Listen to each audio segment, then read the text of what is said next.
गुरुर्ब्रह्मा गुरुर्विष्णुर् गुरुर्ब्रह्मा गुरुर्विष्णुर् गुरुर्देवो महेश्वरः गुरुर्देवो महेश्वरः गुरुसाक्षात् परब्रह्म गुरुर्साक्षात् परब्रह्म तस्मै श्री गुरवे नमः तस्मै श्री गुरवे नमः। यदा यदा हि धर्मस्य ग्लानिर्भवति भारत अभ्युत्थानं धर्मस्य तदात्मानं सृजाम्यहं परित्राणाय साधूनां विनाशाय च दुष्कृतां धर्म संस्थापनार्थाय संभवामि युगे युगे।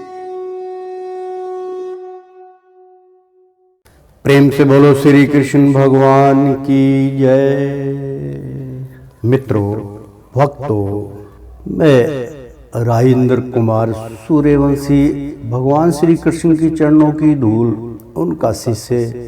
मित्रों, श्रीमद् भागवत गीता यथारूप 18 अध्याय गीता के मित्रों आप तक अमृतपान पहुंच रहा है। भगवान श्री कृष्ण की अमृतवाणी आप तक पहुंच रही है।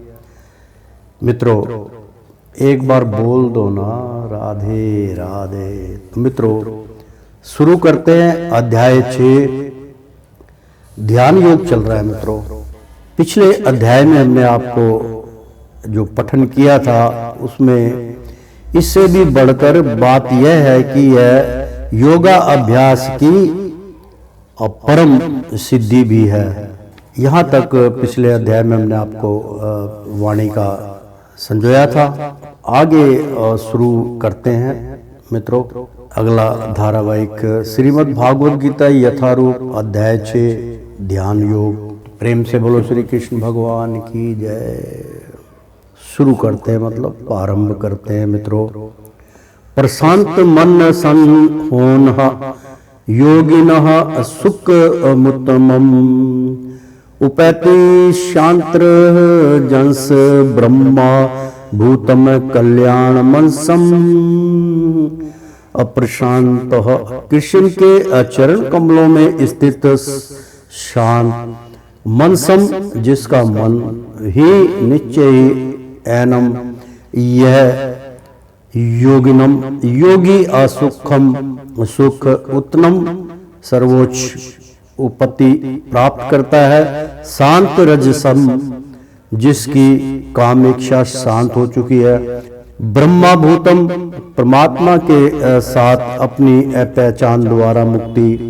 अकलमशम समस्त पूर्व पाप कर्मों से अमुक्त। अनुवाद, जिस योगी का मन मुझ में स्थिर रहता है वह निश्चय ही दिव्य असुख की सर्वोच्च सिद्धि प्राप्त करता है। वह रजोगुण से परे हो जाता है। वह परमात्मा के साथ अपनी गुणात्मक एकता को समझता है और इस प्रकार अपने समस्त विगत कर्मों के फल से निर्वृत्त हो जाता है। तात्पर्य, ब्रह्माभूत वह अवस्था है जिसमें भौतिक कलमश से युक्त होकर भगवान की अदिव्य सेवा में स्थित हुआ जाता है। मद भक्ति लभते है प्राणम।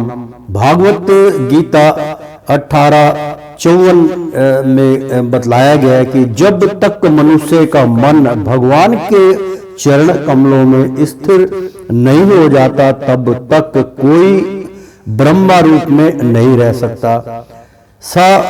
सावह मन कृष्ण पदारविंद्र हो, यानी कि अब भगवान की दिव्य प्रेम भक्ति में नियंत्रण प्रवक्त रहना या कृष्ण भावनामृत में रहना वस्तुत रजोगुण तथा भौतिक कलमश से युक्त होना है।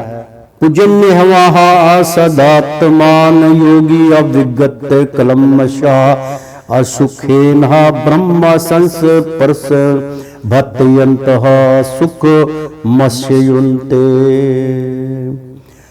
मित्रों, योगाभ्यास में प्रवृत्त होना एवं इस प्रकार सदा सदैव आत्ममन सब आत्मा योगी जो परमात्मा के संपर्क में रहता है, विगत मुक्त कल्यमय सारे भौतिक दूषण से सुखेन अदिव्य सुख से अब्रह्मा सप्रश्नम ब्रह्मा के असधन्य में रहकर अत्यंतम सर्वोच्च सुख को अश्नुते प्राप्त होता है। अनुवाद: इस प्रकार योग अभ्यास में निरंतर लगे रहकर आत्म संयमी योगी समस्त भौतिक कलमश से मुक्त हो जाता है और भगवान की दिव्य प्रेमा भक्ति में परम सुख प्राप्त करता है। तात्पर्य: आत्म साक्षात्कार का अर्थ है भगवान के संबंध में अपने स्वरूप को जानना। जीव आत्मा भगवान का अंश है और उसका स्वरूप भगवान की दिव्य सेवा करते रहना है। ब्रह्मा के साथ यह दिव्य असंध्य ही अब्रह्मा स्पर्श कहलाता है। स्वर भूतस्थ मात्मान स्वर भूतानि चतामणि इच्छते योग युक्ता शवत्र समदर्शिनः। सर्वभूतस्थम सभी जीवों में स्थित आत्मानम परमात्मा स्वर सभी भूतानि जीवों को चा भी आत्मनि आत्मा में इच्छते है देखता है। योग युक्त आत्मा कृष्ण चेतना में लगा व्यक्ति सर्वत्र सभी जगह समदर्शन समभाव से देखने वाला। अनुवाद: वास्तविक योगी समस्त जीवों में मुझको तथा मुझ में समस्त जीवों को देखता है। निस्संदेह सब रूप प्रसिद्ध व्यक्ति मुझ परमेश्वर को सर्वत्र देखता रहता है। तात्पर्य: मित्रों, श्री भगवान भवित योगी पूर्ण दृष्टा होता है क्योंकि वह पर ब्रह्मा कृष्ण को हर प्राणी के हृदय में परमात्मा रूप में स्थित देखता है। ईश्वर स्वर भूताना हर्ष से अर्जुन दिशंति। अपने परमात्मा रूप में भगवान एक कुत्ते तथा एक ब्राह्मण दोनों के हृदय में स्थित होते हैं। पूर्ण योगी जानता है कि भगवान नित्य रूप में दिव्य है और कुत्ते या ब्राह्मण में स्थित होने के कारण भौतिक रूप से प्रभावित नहीं होते। यही भगवान की परम निरपेक्षता है। यद्यपि आत्मा भी प्रत्येक हृदय में विद्यमान है किंतु वह एक साथ समस्त हृदयों में सर्वव्यापी नहीं है। आत्मा तथा परमात्मा का यही अंतर है। जो वास्तविक रूप से योग अभ्यास करने वाला नहीं है वह इसे स्पष्ट रूप में नहीं देखता। एक कृष्ण भावना भवित व्यक्ति कृष्ण को आसक्त तथा नास्तिक दोनों में देख सकता है। स्मृति में इसकी अपुष्टि इस प्रकार हुई है: आतत्तत्वाच मात्रत्वाच आत्मा ही अपरमोह हरि। भगवान सभी प्राणियों का स्रोत होने के कारण माता और पालनकर्ता के समान है। जिस प्रकार माता अपने समस्त पुत्रों के प्रति समभाव रखती है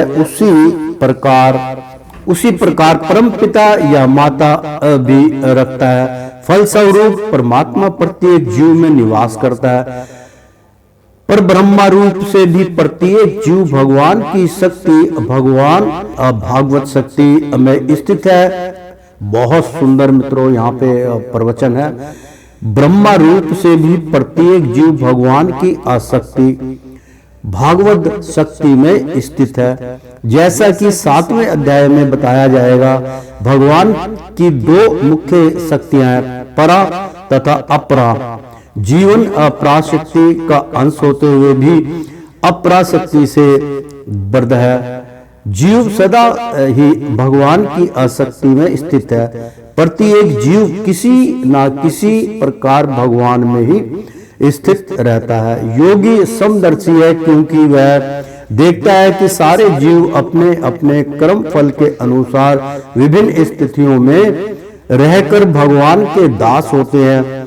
अपराशक्ति में जीव भौतिक इंद्रियों का दास रहता है, जबकि पराशक्ति में वह साक्षात परमेश्वर का दास रहता है। इस प्रकार प्रत्येक अवस्था में जीव ईश्वर का दास है। कृष्ण भावना भवित व्यक्ति में यह समदृष्टि पूर्ण होती है। यो मां अपश्यति स्वत्र सर्वे चा मयि पश्यति तस्य यहाँ अन्ना प्राणस्यामि सच में अन्ना प्राण सच्यति।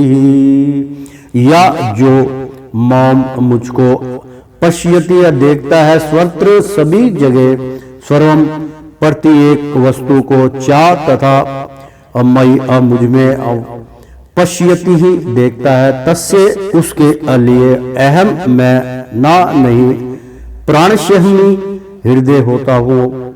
सा वह चा भी मैं मेरे लिए ना नहीं प्राणशयति ही आदर्श या अप्रोक्ष होता है। अनुवाद: जो मुझे स्वत्र देखता है और सब कुछ मुझ में देखता है, उसके लिए ना तो मैं कभी अदृश्य होता हूं और ना वह मेरे लिए अदृश्य होता है।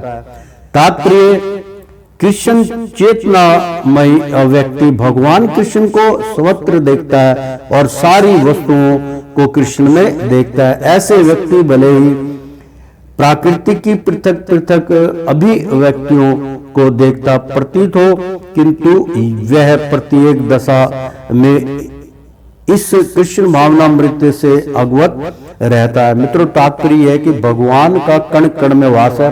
पत्ते पत्ते में भगवान श्री कृष्ण को वो देखता है जो भगवान के प्रति आसक्त हो जाता है। तो मित्रों, की प्रत्येक वस्तु कृष्ण की ही शक्ति की अभिव्यक्ति है। कृष्ण भावनामृत का मूल सिद्धांत ही यही है कि कृष्ण के बिना कोई अस्तित्व नहीं है और कृष्ण ही सर्वेश्वर है। कृष्ण भावनामृत कृष्ण प्रेम का विकास है, ऐसी स्थिति जो भौतिक मोक्ष से भी परे है। कृष्ण भावनामृत की यह अवस्था में आत्मा साक्षात्कार से परे भक्त कृष्ण से इस अर्थ में एक रूप हो जाता है कि उसके लिए कृष्ण ही सब कुछ हो जाते हैं और भक्त प्रेम में कृष्ण से पूरित हो उठता है। तब भगवान तथा भक्त के बीच अंतरंग संबंध स्थापित हो जाता है। उस अवस्था में जीव को विनिष्ट नहीं किया जा सकता और ना भगवान भक्त की दृष्टि से ओझल होते हैं। कृष्ण में तादात्म्य में होना आध्यात्मिक लय, आध्यात्मिक विनाश है। भक्त कभी भी ऐसी विपदा नहीं उठाता। ब्रह्म संहिता में 5 और 38 में कहा गया है, प्रेमान जन्म तुरित भक्ति विलोचनन संत सदैव हृदय शुहा विलोकयंती या श्याम सुंदरम मचिंत्रण गुण स्वरूपः गोविंद मादि पुरुष तम्मा भजामि। मैं आदि भगवान गोविंद की पूजा करता हूँ, जिनका दर्शन भक्तगण प्रेमी रूप अंजन लगे नेत्रों से करते हैं। वे भक्त के हृदय में स्थित श्याम सुंदर रूप में देखे जाते हैं। इस अवस्था में ना तो भगवान कृष्ण अपने भक्त की दृष्टि से ओझल होते हैं और ना भक्त उनको दृष्टि से ओझल हो पाते हैं। यही बात योगी के लिए भी सत्य है, क्योंकि वह अपने हृदय के भीतर परमात्मा रूप में भगवान का दर्शन करता रहता है। ऐसी योगी शुद्ध भक्त बन जाता है और अपने अंदर भगवान को देखे बिना एक क्षण भी नहीं रह सकता। स्वर भूता स्थित यू महाभक्ति कत्वः मासतिथ सर्वता वर्तमानो यपि सा योगी अमय्य वर्तते। सर्वभूतः स्थितम, प्रत्येक जीव के हृदय में स्थित, या जो माम मुझको भा जाते ही भक्ति पूर्वक सेवा करता है। एक तवम दातमन, दातमय मैं आसित स्थित और सर्वथा सभी प्रकार से वर्तमान उपस्थित होकर अपि अभी असा वह योगी, योगी अमयी मुझ में वर्तते रहता है। अनुवाद, जो योगी मुझ तथा परमात्मा को अभिन्न जानते हुए परमात्मा की भक्ति पूर्वक सेवा करता है, वह हर प्रकार से मुझ में सदैव स्थित रहता है। तात्पर्य, जो योगी परमात्मा का ध्यान करता है वह अपने अंतरकरण में कृष्ण के पूर्ण रूप में शंख चक्र गदा तथा कमल पुष्प धारण किए चतुर्भुज विष्णु का दर्शन करता है। योगी को यह जानना चाहिए कि विष्णु कृष्ण से भिन्न नहीं है। परमात्मा रूप में कृष्ण जन जन के हृदय में स्थित हैं। यही नहीं, असंख्य जीवों के हृदयों में स्थित असंख्य परमात्माओं में कोई अंतर नहीं है। ना ही कृष्ण की दिव्य प्रेमा भक्ति में निरंतर व्यस्त व्यक्ति तथा परमात्मा के अध्यान में निरत एक पूर्ण योगी के बीच कोई अंतर है। कृष्ण भावनामृत में योगी सदैव कृष्ण में ही स्थित रहता है, भले ही भौतिक जगत में वह विभिन्न कार्यों में व्यस्त क्यों न हो। इसकी पुष्टि शील रूप गोस्वामी के भक्ति अस्मात् सिंधु में 188 हुई है। निखला सौ पेहावस्तया सुह जीवन मुक्त सा उच्चते है। कृष्ण भावना अमृत में रत रहने वाला भागवत भक्त स्वत मुक्त हो जाता है। नारद पंचरहात्र में उनकी पुष्टि इस प्रकार हुई है। दिकालध्या नवछन्ति ने कृष्ण चेतो विद्या चाह तन्मयो भवति शिक्षुप्तः जीवो ब्राह्मणया योजयते। देश काल से अतीत तथा सर्वव्यापी श्री कृष्ण के दिव्य रूप में ध्यान एकाग्र करने से मनुष्य कृष्ण के चिंतन में लीन हो जाता है और तब उनके अदिव्य असत्य की सुखी अवस्था को प्राप्त होता है। योग अभ्यास में समाधि की सर्वोच्च अवस्था कृष्ण भावनामृत है।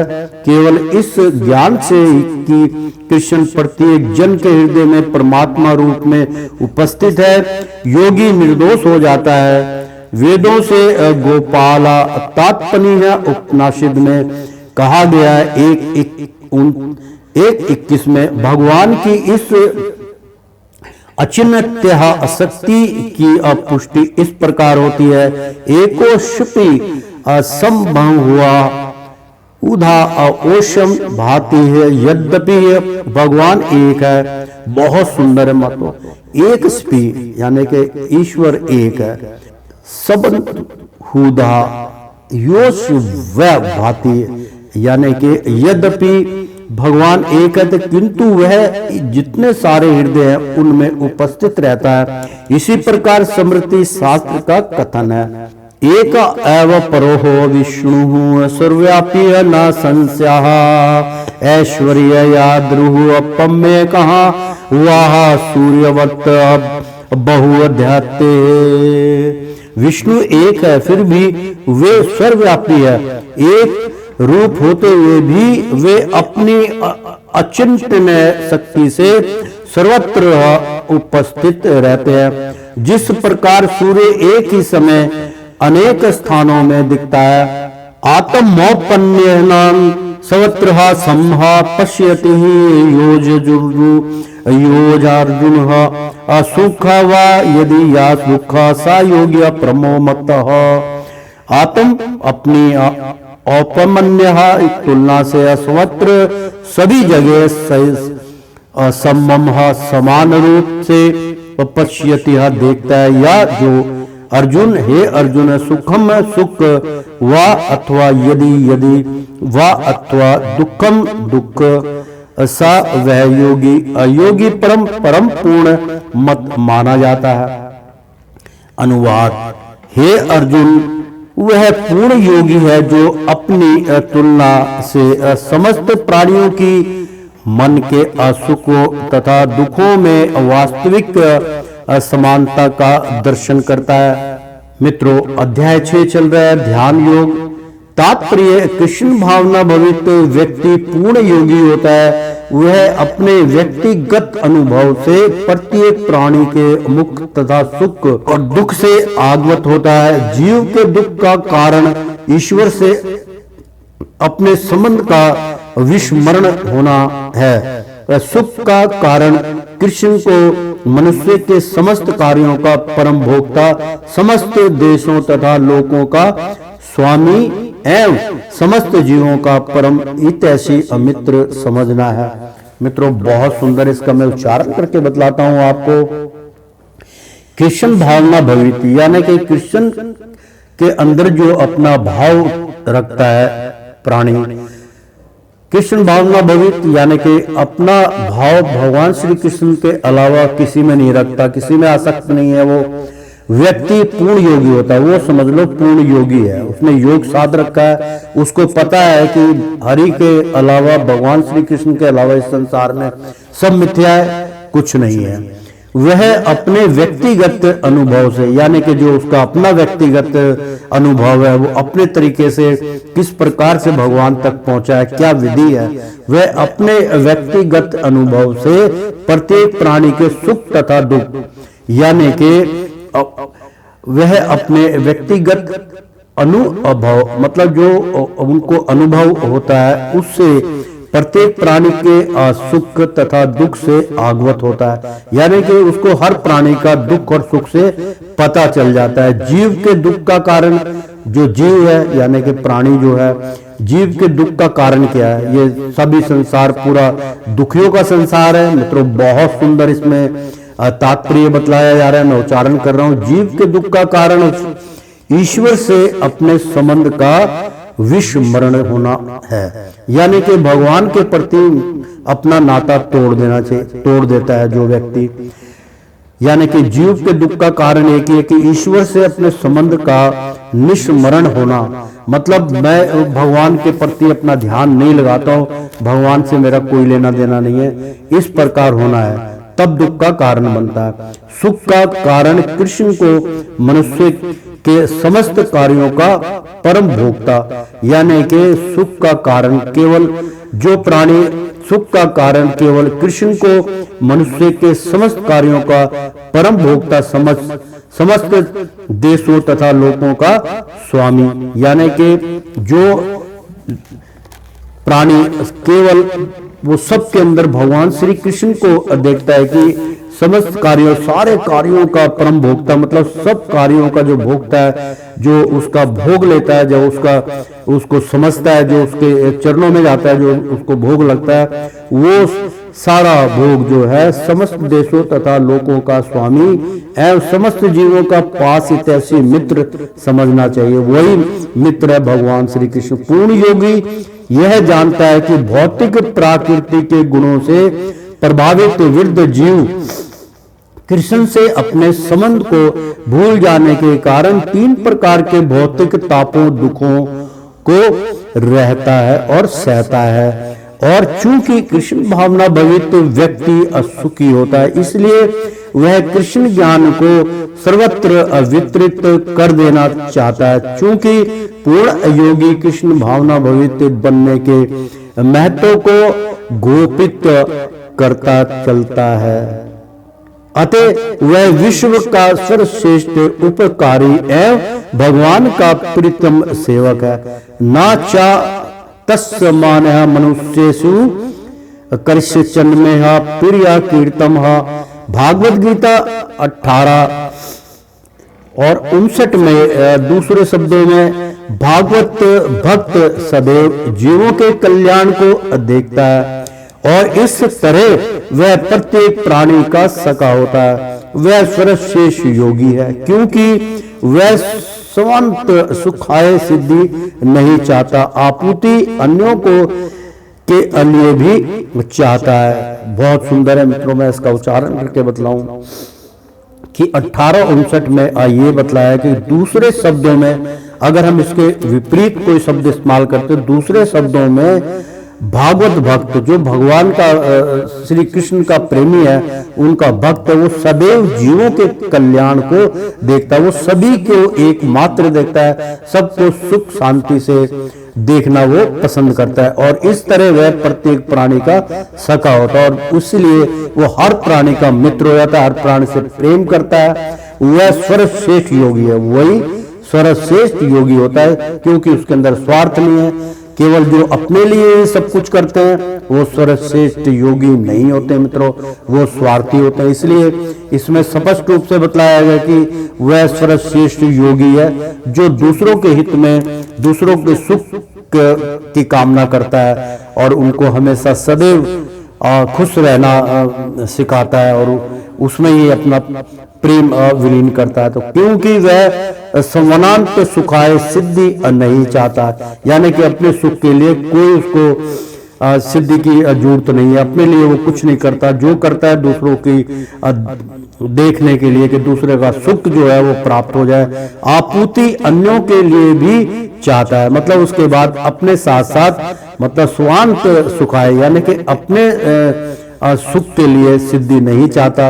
आपूर्ति यानी कि फिर किसके लिए आपूर्ति, वो अन्यों के लिए भी चाहता है, दूसरों के लिए भी वो कामना करता है। वह अपने मित्र जीवों से द्वेष नहीं करता, वो चाहे उनका मित्र हो और चाहे उनका जो है दुश्मन हो, वो वह अपने मित्र जीवों से द्वेष, वो कभी अपने मित्रों से घृणा नहीं करता, द्वेष नहीं रखता। यही है वह अंतर जो एक भागवत भक्त तथा अंतर्मोत्नंत्री ही मतलब आत्मोन्त्री में ही अरुचि रखने वाले योगी में होता है।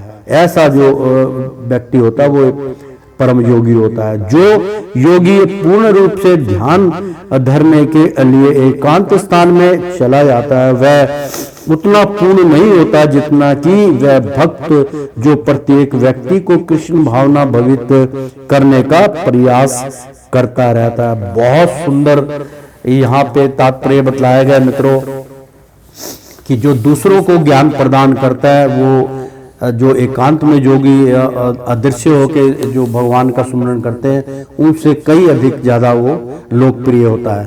तो मित्रों अर्जुन उवाच युजंस्यः योगसत्त्वः प्रोतः समन्येन मधुसूदनः योषः योगसत्त्वः प्रोक्तः सम्ययनः मधुसूदनः एतस्यः न पश्याम्यः अचंचलः तवा तिष्ठन्ति स्त्रानम। अर्जुन उवाच, अर्जुन ने कहा या अध्यम या प्रदिति योग तत्वः तुम्हारे द्वारा प्रोक्त कही गई समयेन समन्नत्या मधुसूदन हे मधु आसुर के संहर्ता ऐसे है इसकी अहम मैं ना नहीं पश्यामी देखता हूँ। चंचल तवह चंचल होने के कारण स्थिति को अस्थिर स्थित राम स्थायी। अनुवाद अर्जुन ने कहा हे मधुसूदन अपने जिस योग पद्धति का संक्षेप में वर्णन किया है वह मेरे लिए अव्यावहारिक तथा असहनीय है क्योंकि मन चंचल तथा अस्थिर है। मन मेरा जो है चंचल है, वो एक जगह स्थिर नहीं है, भटक रहा है। तो तात्पर्य भगवान कृष्ण ने अर्जुन के लिए सुचोह देश से लेकर योगी परम तक जिस योगा पद्धति का वर्णन किया है उसे अर्जुन अपनी असमर्थता के कारण अस्वीकार कर रहा है। इस कलयुग में असामान्य है व्यक्ति के लिए यह संभव नहीं है कि वह अपना घर छोड़कर किसी पर्वत या जंगल के एकांत स्थान में जाकर योग अभ्यास करे।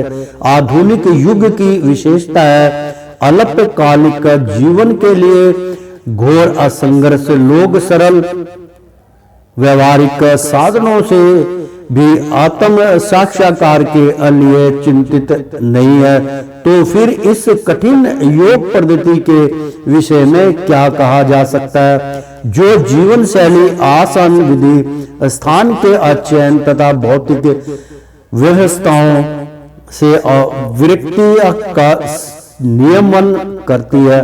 व्यवहारिक व्यक्ति के रूप में अर्जुन ने सोचा कि इस योग पद्धति का पालन असंभव है, भले ही वह कई बातों में इस पद्धति पर पूरा उतरता था। वह राजवंशी था और उसमें अनेक सद्गुण थे। वह महान योद्धा था, वह दीर्घ आयु था और सबसे बड़ी बात तो यह कि वह भगवान श्री कृष्ण का घनिष्ठ मित्र था। 5000 वर्ष पूर्व अर्जुन को हमसे अधिक सुविधाएं प्राप्त थी, तो भी उसने इस योग पद्धति को स्वीकार करने से मना कर दिया। वास्तव में इतिहास में कोई ऐसा परलेख प्राप्त नहीं है जिससे यह ज्ञात हो सके कि उसने कभी योग अभ्यास किया हो। अतः इस पद्धति को इस कलयुग के लिए सर्वथा दुष्कर समझना चाहिए। हाँ, कतिपय विरले व्यक्तियों के लिए यह सुगम हो सकती है, किंतु सामान्य जनों के लिए यह असंभव प्रस्ताव है। यदि 5000 वर्ष पूर्व ऐसा था तो आधुनिक समय के लिए क्या कहना। जो लोग विभिन्न तथा कथित स्कूलों तथा समितियों के द्वारा इस योग पद्धति का अनुकरण कर रहे हैं, भले ही संतोषजनक प्रतीत हो, किंतु वे सचमुच ही अपना समय गंवा रहे हैं। वे अपने अभिष्ट लक्ष्य के प्रति सर्वदा अनज्ञानी हैं। अचंचल ही मन कृष्ण परमाथि बलवदृढ़ं तस्यांस निग्रह मन्यः वायोरिव शूद्र संक्रम। यानी कि चंचलम चंचल मन ही अनिश्चय ही अमन मन कृष्ण, हे कृष्ण परमात्म चित्त विचलित करने वाला, सुबुद्ध करने वाला, बलवर्त बलवान, हरडमा दुराग्रही, हटीला सतस्य यानी कि हटीला अतस्य उसके अहम मैं निग्रम वश में करना। मन ने आज सोचता हूँ वायु की इव तरह दुष्दुर्क्रम कठिन। मित्रों, सुदुष्क्रम बहुत कठिन होता है। अनुवाद, हे कृष्ण, चूंकि मन चंचल अस्थिर उछल खल हटीला तथा अत्यंत बलवान है, अतः मुझे इसे वश में करना वायु को वश में करने से भी अधिक कठिन लगता है। बहुत सुंदर अनुवाद है मित्रों। हे कृष्ण, मैं जिसकी प्रेरणा करता हूँ, मैं जिसके प्रति मैं आसक्त हूँ, मैं उनसे पूछ रहा हूँ, उनसे कह रहा हूँ, हे कृष्ण, चूंकि मन चंचल अस्थिर है, मन एक जगह नहीं टिकता, बहुत चंचल है, अस्थिर है, वो इधर उधर भटकता रहता है। तो उछल खलन यानी कि उछल कूद में बहुत अटीला है, बहुत तंदुरुस्त है, तथा अत्यंत यानी कि चालाक है, तथा अत्यंत यानी कि बहुत ज्यादा बलवान है। अतः मुझे इस वश में करना वायु को वश में करने से भी अधिक कठिन लगता है। जिस प्रकार से वायु हाथ में नहीं आती, उसी प्रकार से मुझे इस मन को अपने वश में करना उससे भी वायु से भी ज्यादा अधिक कठिन लगता है। तात्पर्य मित्रों, अध्याय 6 ध्यान योग चल रहा है। तात्पर्य, मन इतना बलवान तथा दुराग्रही है कि कभी कभी यह बुद्धि का उल्लंघन कर देता है, यद्यपि उसे बुद्धि के अधीन माना जाता है। इस व्यवहार जगत में जहां मनुष्य को अनेक विरोधी तत्वों से संघर्ष करना होता है, उसके लिए मन को वश में कर पाना अत्यंत कठिन हो जाता है। कृत्रिम रूप से मनुष्य अपने मित्र तथा शत्रु दोनों के प्रति मानसिक संतुलन स्थापित कर सकता है, किंतु अंतिम रूप में कोई भी संसारी पुरुष ऐसा नहीं कर पाता, क्योंकि ऐसा कर पाना वेगवान वायु को वश में करने से भी कठिन है। वैदिक साहित्य कठोपनिषद 1:3-3-4 में कहा गया है, आत्मान रंथिन विद्धि अशरीर रथ में वचा बुद्धि तु असारथी विरदो मन प्रग्रह में वचा इंद्रियाण्य हयान हुआ विर्ष्य संत सुहा गोचरन आत्मनिंद्रियन मनोचन युक्त भोगते त्याहुर्मन निश्चित श्रण। यानी कि मतलब प्रत्येक अर्थात मतलब प्रत्येक व्यक्ति इस भौतिक शरीर रूपी रथ पर आरूढ़ है और बुद्धि इसकी असारथी है, मन चलान यंत्र है तथा इंद्रियां घोड़े हैं। इस प्रकार मन तथा इंद्रियों की असंगति से यह आत्मा सुख या दुख का भोगता है, ऐसा बड़े बड़े चिंतकों का कहना है।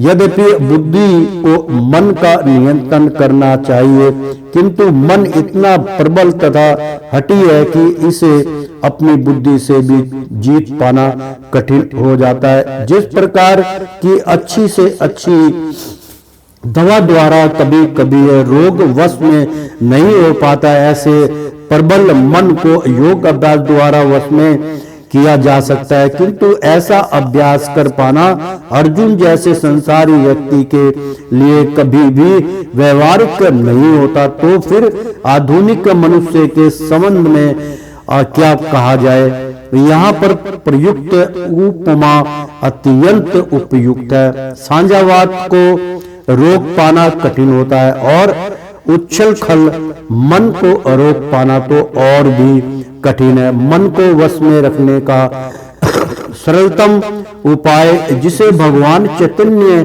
ने सुझाया यह है कि समस्त दैन्य के साथ मोक्ष के लिए हरे कृष्ण महामंत्र का कीर्तन किया जाए। विधि यह सह वै मन कृष्ण पदारविंद्रो। मनुष्य को चाहिए कि वह अपने मन को पूर्णतया कृष्ण में लगाए, तभी मन को विचलित करने के लिए अन्य व्यस्तताएं शेष नहीं रह जाएंगी। श्री भगवान वाच। बहुत सुंदर मित्रों। अंश सन महाबाहो मनोह दुर्निग्रहाचलम अभ्यासेन तु कौंतन्यः वैराग्यः चा अग्रहांते है। श्री भगवान ने कहा, असंयम निस्संदेह महाभाव हे बलिष्ठ भुजाओं वाले मन को दुर्निग्रह दमन करना कठिन है। अचलम चलयामान अचंचल अभ्यास द्वारा तू लेकिन कौतन्य हे कुंती पुत्रो वैराग्य द्वारा चा भी अगुहाते इस तरह वश में किया जा सकता है। अनुवाद। भगवान श्री कृष्ण ने कहा, हे महाबाहु कुंती पुत्र, निस्संदेह चंचल मन को वश में करना अत्यंत कठिन है, किंतु उपायुक्त अभ्यास द्वारा तथा विरक्त द्वारा ऐसा संभव है। तात्पर्य, अर्जुन द्वारा व्यक्त इस हटीले मन को वश में करने की कठिनाई को भगवान स्वीकार करते हैं, किंतु साथ ही वे सुझाते हैं कि अभ्यास तथा वैराग्य द्वारा यह संभव है। यह अभ्यास क्या है? वर्तमान युग में तीर्थवास, परमात्मा का ध्यान, मन तथा इंद्रियों का विग्रह, ब्रह्मचर्य पालन, एकांतवास आदि कठोर विधि विधानों का पालन कर पाना संभव नहीं है, किंतु कृष्ण भावनामृत के अभ्यास से मनुष्य को भगवान की नवधा भक्ति प्राप्त हो सकती है। ऐसी भक्ति का प्रथम अंग है कृष्ण के विषय में स्मरण करना, मन को समस्त प्रकार की दुष्ट चिंताओं से शुद्ध करने के लिए यह परम शक्तिशाली एवं दिव्य विधि है। कृष्ण के विषय में जितना ही अधिक स्मरण किया जाता है उतना ही मनुष्य उन वस्तुओं के प्रति अनासक्त होता है जो मन को कृष्ण से दूर ले जाने वाली है। मन को उन सारे कार्यों से विरक्त कर लेने पर जिनसे कृष्ण का कोई संबंध नहीं है मनुष्य सुगमता पूर्ण वैराग्य सीख जाता है। वैराग्य का अर्थ है पदार्थ से विरक्ति और मन का आत्मा में प्रवक्त होना। निवेश आध्यात्मिक विरक्ति कठिनतर है अपेक्षा इसके कि कृष्ण कार्यकलापों में मन को लगाया जाए। यह व्यवहारिक है क्योंकि कृष्ण के विषय में स्मरण करने से मनुष्य स्वतः परमात्मा के प्रति आसक्त हो जाता है। यह आसक्ति प्रश्नाहु अभूति या आध्यात्मिक तुष्टि कहलाती है। यह वैसे ही है जिस तरह भोजन के प्रति कौर से भूखे को तुष्टि अप्राप्त होती है। भूख लगने पर जितना अधिक मनुष्य खाता जाता है उतनी ही अधिक तृष्टि और शक्ति उसे मिलती जाती है। इसी प्रकार भक्ति संपन्न करने से दिव्य तुष्टि की अनुभूति होती है क्योंकि मन भौतिक वस्तुओं से विरक्त हो जाता है। यह कुछ वैसा ही है जैसे कुशल उपचार तथा सुख्य द्वारा रोग का इलाज। अतः भगवान कृष्ण के कार्यकलापों का स्वर्ण उन्मत्त मन का कुशल उपचार है और कृष्ण को आप्त भोजन ग्रहण करना योगी और रोगी के लिए उपायुक्त पथ्य है। यह उपचार ही कृष्ण भावनामृत की विधि है। प्रेम से बोलो श्री कृष्ण भगवान की जय। मित्रों, अध्याय 6 ध्यान योग चल रहा है। गीता भागवत गीता का यथारूपम अध्याय 6 ध्यान योग द्वारा पद्धति चल रही है। मित्रों, असम्यत्याहत मनः योगो दुष्प्रापा इति में अमति वस्यतनमातु अयततः असत्योष वापतुः मुष्ययन्तः अत्यंत श्रृंखलन आत्मन मन के द्वारा योग आत्मा साक्षात्कार दुष्ट प्राप्त करना कठिन इति मतलब दृष्ट प्राप्त यानी कि प्राप्त करना कठिन इति इस प्रकार में मेरा अमत्य मत वैश्य वैसीभूत आत्मना मन से तु लेकिन यतः प्रत्येन करते हुए प्रयत्न करते हुए सत्य व्यावहारिक अवायुत्रम प्राप्त करना उपायुक्त साधनों द्वारा अनुवाद जिसका मन उछल खंड मतलब उछल कूद में है उसके लिए उच्छृंखल है यानी कि उछल कूद में है उसके लिए आत्मा साक्षात्कार कठिन कार्य होता है। किंतु जिसका मन संयमित है मतलब बिल्कुल शांत है और जो सचमुच उपाय करता है उसकी सफलता ध्रुव है, ऐसा मेरा मत है। तात्पर्य मित्रों, भगवान घोषणा करते हैं कि जो व्यक्ति अपने मन को भौतिक व्यापारों से विलंब करने का समुचित उपचार नहीं करता उसे आत्मा साक्षात्कार में शायद ही सफलता प्राप्त हो सके। भौतिक भोग में मन लगाकर योग का अभ्यास करना मानो अग्नि में जल डालकर उसे प्रज्वलित करने का प्रयास करना हो। मन का निग्रह किए बिना योग अभ्यास समय का अव्यय है। योग का ऐसा प्रदर्शन भले ही भौतिक दृष्टि से लाभप्रद हो किंतु जहां तक आत्मा साक्षात्कार का प्रश्न है यह सब व्यर्थ है। अतः मनुष्य को चाहिए कि भगवान की दिव्य प्रेम भक्ति में निरंतर मन को लगाकर उसे वश में करे। कृष्ण भावनामृत में प्रवृत्त हुए बिना मन को स्थिर कर पाना असंभव है कृष्ण भवित व्यक्ति बिना किसी अतिरिक्त प्रयास के ही योग अभ्यास का फल सरलता से प्राप्त कर लेता है, किंतु योग अभ्यास करने वाले को कृष्ण भावना भवित हुए बिना सफलता नहीं मिल पाती। बहुत सुंदर मतलब जो है इसका तात्पर्य बताया गया मित्रों। एक लाइन इसमें बहुत सुंदर है, मैं उसका उच्चारण करके बता दूं। भौतिक भोग में, यानी कि जो भौतिक संसार का भोग है, इधर उधर मन भटकता है, ये कर लूं, वो कर लूं, ये भोग कर लूं, ये खा लूं, ये कमा लूं। तो भौतिक भोग में मन लगाकर योग का अभ्यास करना मानो अग्नि में जल डालकर, यानी कि जो अग्नि उज्जवल होती है, अग्नि जलती है, उसमें जल डालकर उसे प्रज्वलित करना, यानी कि उसको पानी में दीपक जलाने के समान होता है, करने के प्रयास करना हो। यानी कि मित्रों बहुत पहले भौतिक भोग को थोड़ा शांत कीजिए, मन भगवान के उसमें अपना मन लगाइए, तब ऐसे अभ्यास में सिद्धि प्राप्त होती है, अन्यथा सब मिथ्या चला जाता है। अर्जुन उवाच आयतिह सद्रयोपितो योगाचवालित मानस अप्राप्य योग संधिया का गतिया कृष्ण गच्छन्त्या। अर्जुन उवाच, अर्जुन ने कहा, याति अयति सफल योगी अश्रद्या श्रद्धा श्रद्धा से उपेत लगा हुआ संलग्न योगात योग से चलित विचलित मानस मन वाला अप्राप्य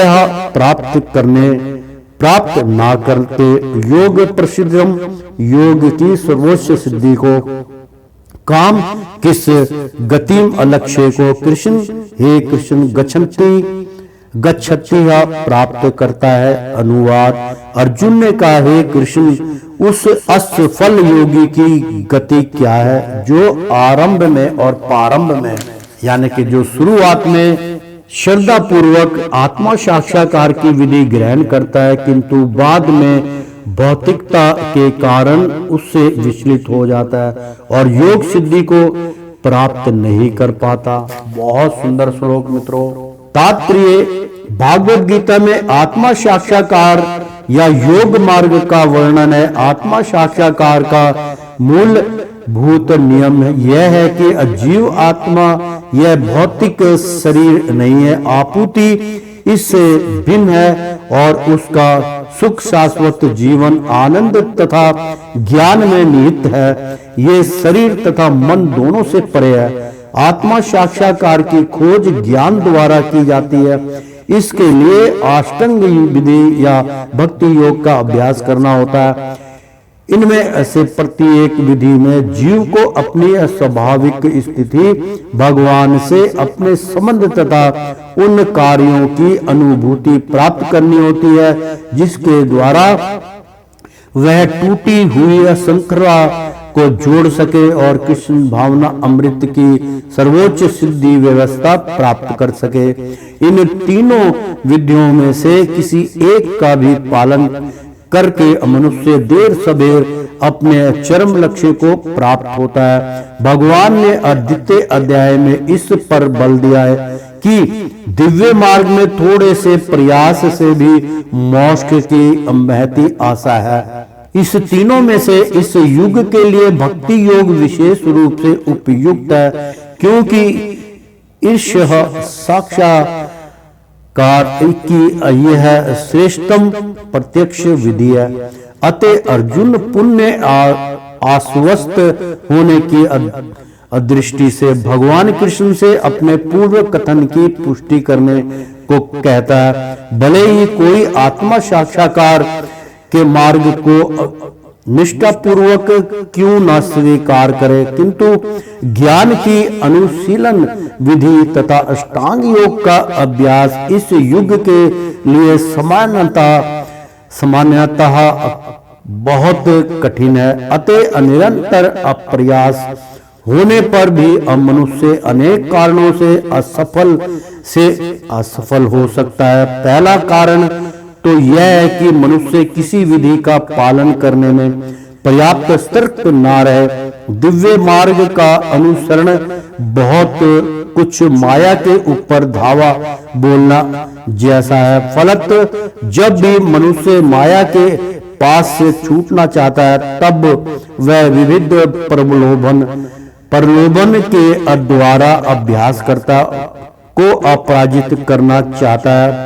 और वृद्ध जीव पहले से प्रकृति के गुणों द्वारा मोहित रहता है और दिव्य अनुशासनों का पालन करते समय भी उसके पुण्य अमोहित होने की संभावना बनी रहती है। यही योगाचलित मानस अर्थात दिव्य पथ से अविचलन कहलाता है। अर्जुन आत्म साक्षात्कार के मार्ग से विचलन के प्रभाव के संबंध में जिज्ञासा करता है। प्रेम से बोलो श्री कृष्ण भगवान की जय। बहुत सुंदर मित्रों यहाँ पर प्रसंग चल रहा है। कचिनो भय विभर्ष सिचन नः ब्रह्म्यवाय नश्यति अप्रतिशुः महाबाहो विमुडो ब्राह्मणा पथि। कचित क्या ना नहीं अभय दोनों विभ्रष्ट विचलित छिन्न भिन्न अम्भ्रम बादल एव सदृश नश्यति या नष्ट हो जाता है अप्रतिष्ठ बिना किसी पद के। महाबाहो हे बलिष्ठ भुजाओं वाले कृष्ण। विमुड मोहत ग्रस्त ब्राह्मण प्रति के अपथि मार्ग में अनुवाद। हे महाभाव कृष्ण तथा ब्रह्म प्राप्ति के मार्ग से भ्रष्ट ऐसा व्यक्ति आध्यात्मिक तथा भौतिक दोनों ही सफलताओं से चयुक्त नहीं होता और छिन्न भिन्न बादल की भांति विनष्ट नहीं हो जाता, जिसके फलस्वरूप उसके लिए किसी लोक में कोई स्थान नहीं रहता। बहुत सुंदर अनुवाद मित्रों। तात्पर्य उन्नति के दो मार्ग हैं। बहुत सुंदर इसका उच्चारण है मित्रों। तात्पर्य इस श्लोक का कि उन्नति के दो मार्ग हैं। भौतिकतावादी व्यक्तियों की अध्यात्म में कोई अरुचि नहीं होती, अतः वे आर्थिक विकास द्वारा भौतिक प्रगति में आध्यात्मिक रुचि लेते हैं, या फिर समुचित कार्य द्वारा उत्तर लोकों को प्राप्त करने में अधिक रुचि रखते हैं। यदि कोई अध्यात्म के मार्ग को चुनता है तो उसे सभी प्रकार के तथा कथित भौतिक सुख से विरक्त होना पड़ता है। यदि महत्वाकांक्षी ब्रह्मवादी असफल होता है तो वह दोनों ओर से जाता है। दूसरे शब्दों में वह ना तो भौतिक सुख भोग पाता है, ना आध्यात्मिक सफलता ही प्राप्त कर सकता है। उसका कोई स्थान नहीं रहता, वह छिन्न भिन्न बादल के समान होता है। कभी कभी आकाश में एक बादल छोटे बादल खंड से विलंग होकर एक बड़े खंड से जा मिलता है, किंतु यदि वह बड़े खंड से नहीं जुड़ पाता तो वायु उसे वहां ले जाती है और वह विराट आकाश में अलुप्त हो जाता है। ब्राह्मण पथि ब्रह्म साक्षात्कार का मार्ग है, जो अपने आप को परमेश्वर का अभिन्न अंश जान लेने पर प्राप्त होता है, और यह परमेश्वर ब्रह्मा परमात्मा तथा भगवान रूप में प्रकट होता है। भगवान श्री कृष्ण परम सत्य के पूर्ण प्रकट है, अतः जो इस परम पुरुष की शरण में आता है वह सफल योगी है। ब्रह्मा तथा परमात्मा साक्षात्कार के माध्यम से जीवन के इस लक्ष्य तक पहुंचने में अनेक जन्म लग जाते हैं। बहुना जन्म नामते, बहुत सुंदर श्लोक। बहुना मतलब पता नहीं कितने जन्म, बहुना जन्म ना मनते हैं। अतः दिव्य साक्षात्कार का सर्वश्रेष्ठ मार्ग भक्ति योग या कृष्ण भावना अमृत की प्रत्यक्ष विधि है। सर्वश्रेष्ठ में बता रहे हैं मित्रों, भक्ति योग जो है वो सबसे महत्वपूर्ण है, बहुत सुंदर है। मित्रों बहुत ही महत्वपूर्ण है और भगवान की कृपा से इतना सुंदर, इतना इसका तात्पर्य बतलाया गया मित्रों। तो प्रेम से बोलो श्री कृष्ण भगवान की जय। तो श्रीमन नारायण नारायण हरि हरि, तेरी लीला सबसे न्यारी न्यारी, बोलो हरि हरि।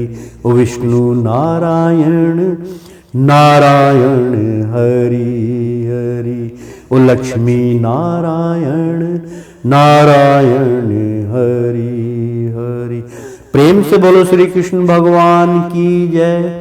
मित्रों एक बार बोल दो ना, बोल दो ना, राधे राधे कृष्णम कृष्णम।